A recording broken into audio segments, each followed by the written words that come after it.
அனைவருக்கும் வணக்கம். இந்த ஆந்தோரியம் பார்த்தீங்களா? இது லைட் பிங்க் கலர் உள்ள ஆந்தோரியம். இதுதான் பூ. இது பூ கிடையாது. இந்த செடி வாங்கி இப்போ பார்த்தீங்கன்னா, முழுசா 2 மாசம் கழிச்சு இப்போ பாருங்க புதுசா ஒரு பூ வந்திருக்கு பாருங்க.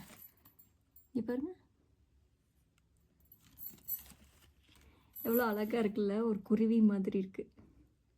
குருவியோட மூக்கு மாதிரி இருக்கு. ரொம்ப அழகா இருக்கு. இந்த இலை பார்த்தீங்களா? இது ஃபுல்லாக இந்த சைடெல்லாம் ரெட் கலர்லேயும் பிங்க் கலர்லேயும் இங்கே க்ரீன் ஆகிட்டு இருக்கு பாருங்கள். அதே போல் இந்த பூவும் பாருங்கள் நல்லா முழுசாக க்ரீன் ஆகிடுச்சு. இது பாருங்கள் நல்லா கொஞ்சம் பிங்க் கலரில் இருக்கு இல்லையா? இது பூ இது இன்னும் வந்து மெச்சூர் ஆகலை. ஆனால் இந்த 2 பூவையும் பாருங்களேன், இந்த பூ 2மே நல்லா க்ரீன் ஆகிடுச்சு. இந்த இலையும் பார்த்தீங்கன்னா இந்த பிங்க் கலர்லேருந்து கலர் சேஞ்ச் ஆகிட்டே இருக்குது பாருங்கள். இப்படி கலர் சேஞ்ச் ஆகுது அப்படின்னா இது வந்து நல்லா மெச்சூர் ஆகிட்டுருக்கு அப்படின்னு அர்த்தம். இன்னொன்று, தண்ணி கம்மியாக இருந்தாலும் கூட பார்த்தீங்கன்னா இந்த இலையோட கலர்லாம் சேஞ்ச் ஆகும். இந்த பூ எப்படி பூக்குது அப்படின்றத காத்திருந்து பார்க்கலாம். உங்களுக்கு இந்த வீடியோ பிடிச்சிருந்தா மறக்காம ஒரு லைக் கொடுங்க. அனைவருக்கும் நன்றி, வணக்கம். அதே போல ஆத்துரியம் பத்தி அது நல்லா வளர்க்குறதுக்கான டிப்ஸ் ஏதாவது இருந்தாலும் எங்களோட ஷேர் பண்ணிக்கோங்க.